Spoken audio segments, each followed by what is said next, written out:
We'll bring it around the table here a little bit. Ebony, Carl mentioned in Florida, any unauthorized touching could be simple misdemeanor battery. Yeah.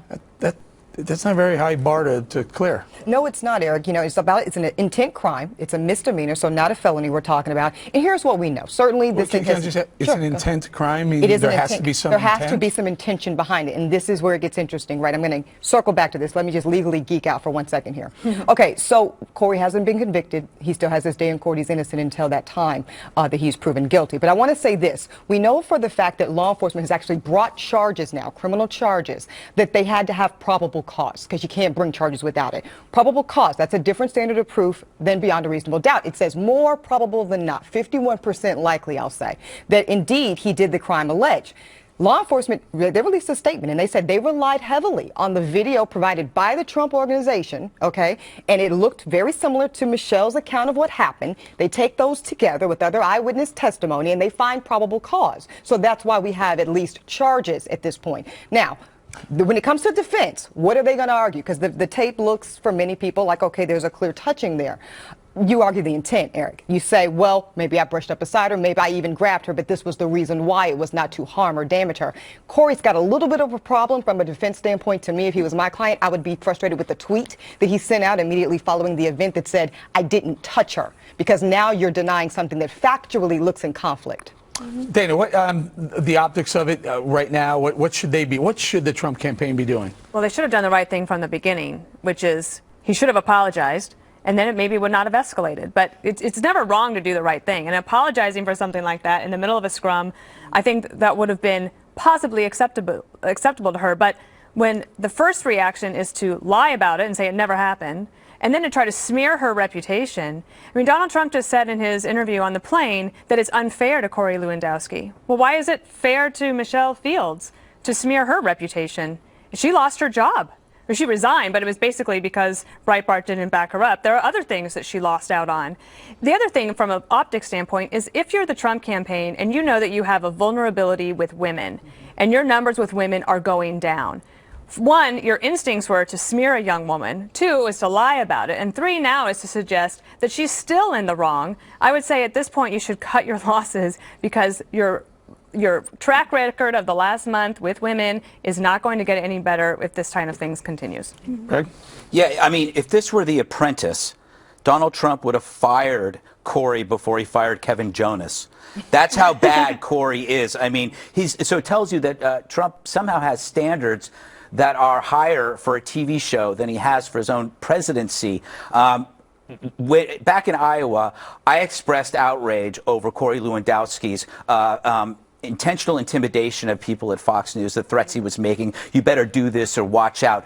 I saw this as a problem. And it was a problem for me because Donald Trump speaks about his goals of only hiring the best people around him. And who's around him? This thug? Who's around him? Omarosa? I mean, let's be honest. He does not know what good people are. And you're right. He should do something. He should do something now. Remember, Donald didn't yank her. It's not Donald who did it. Right. It's the person who works for him. He should distance himself from him. And one last thing. I think it all could have been avoided through actual conversation between two people. The problem is, people now go on Twitter.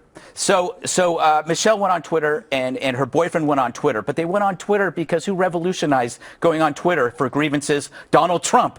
That's where he fights his battles, are on Twitter. So that's where she went. It was a flurry of demeaning behavior from the Trump camp. They should have just said, hey, it was a mistake, that mistakes happen, and it all could have avoided. But instead, they forced her hand because, as she said on Megyn Kelly, she did not want to press charges. But when somebody calls you delusional, when says you make up stuff, calls you a liar, which Trump did, then you have no choice but to press charges to prove that you are sincere. And the conclusive proof is in that video. It's in that video. So are you pointing the finger at Corey Lewandowski or Yes. Donald Trump? I think if Trump doesn't act, then it's on him.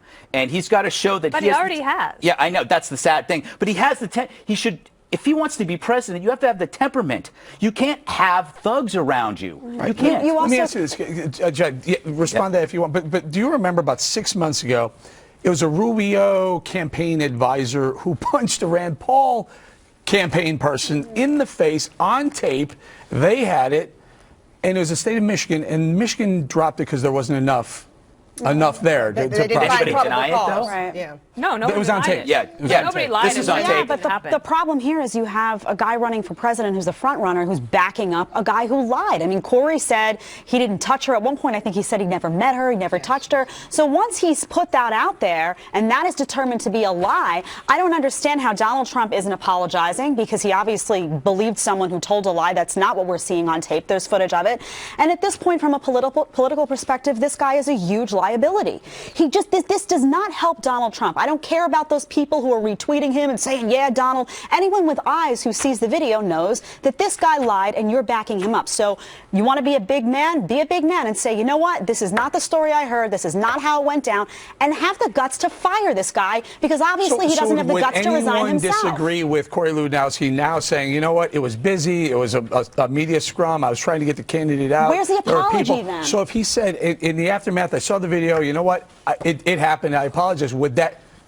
The lawyer be freaking out, Eric. At this point, it's too late for that. At this point, nothing. Yeah, he can't make a statement like that. That would be in his legal disinterest. At this point, he needs to have his day in court and argue a lack of intent around the contact at that point. Wouldn't that be arguing the lack of intent? Look, I didn't realize, I didn't mean to hurt her. I just trying to get the but he's got to do that now in a He's got to do it courtroom. in court. But he Yeah, already in the media. said in his own words that he never met her, that she's delusional, that she's a liar. Yeah. I mean, basically. And the prosecutors are going to rip him for that. Yeah. So how can you right. now apologize? I mean, you've already you've been charged with a misdemeanor crime. He had a chance to apologize, and I mean, once she tweeted out, she obviously had bruises. I mean, there was a space of time, I think, where this guy could have come out and said, you know what, I didn't realize that I injured you. That was not my intent. I apologize. You don't come out and try to slander somebody's reputation and say you never met them, when in fact, yeah, you did. You grabbed her arm, and she was damaged as a result of it. This does not look good for him, and I'm sorry it doesn't look good for Donald. Politically, real quick, I think there's no upside to keeping Corey. That's what's weird Right, to me. exactly. There's only downside. If I'm Donald Trump, to Greg's point, you disconnect, you distance yourself.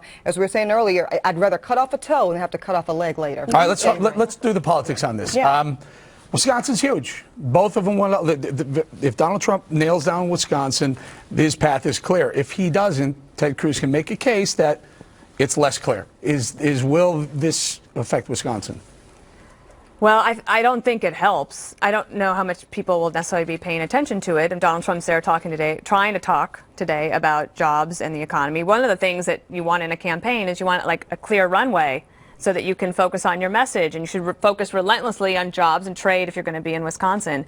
But if you're spending half the time on your interview on your fancy plane talking about how your campaign manager, this poor guy with this beautiful family, has been attacked unfairly, while this other part of the story is that a young woman was attacked unfairly by the campaign, then that's probably not good. And I also think that Republican women, the numbers, I don't know exactly what they are in Wisconsin, but I believe that they track with the national numbers.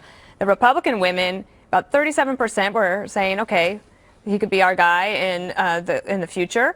That was down to 24% in March. So early March, and now so it's March 29th, 30th. I don't think it's headed in the right direction. But the other thing, too, is if you think about people who, the team sport ideology of sports, of politics, once you are all in on something, it's almost impossible to change your mind, because then emotionally you have to admit that you're wrong. So the genesis of this story was that, it didn't happen. It did happen, but it might have been the wrong guy who grabbed her.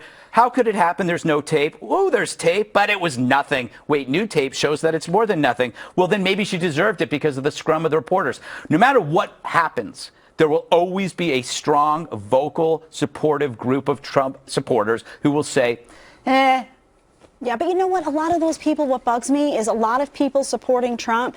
If this were President Obama, one of the key issues, though, was that President Obama doesn't know how to say, I was wrong. And guess what? They're right about that. When he makes a mistake, or he makes a misjudgment, or he speaks too soon on something, whether it involves police or whatnot, and you find that out, you want to say, why can't you just say I had it wrong? Have some humility. Right. Yeah. So that's, you know what? Demand the same thing from the guy who has values that you admire, who has economic policies that you admire. You can't have one set of rules for the guy whose politics differ from yours and another set for the guy whose politics are the same. Demand the same standard across the board. Absolutely. Final thought? Yeah, I mean, I think it's an opportunity, right, for Donald Trump to kind of demonstrate the leadership. You'd use the Apprentice example. He's the guy that can make the hard decision. This is a hard, difficult decision. I understand there's a temptation maybe on the Trump camp to show loyalty to his person, but, you know, do the right thing, do the thing that makes legal sense and really the politically savvy thing if it's not about doing the right thing. All right, we got to go.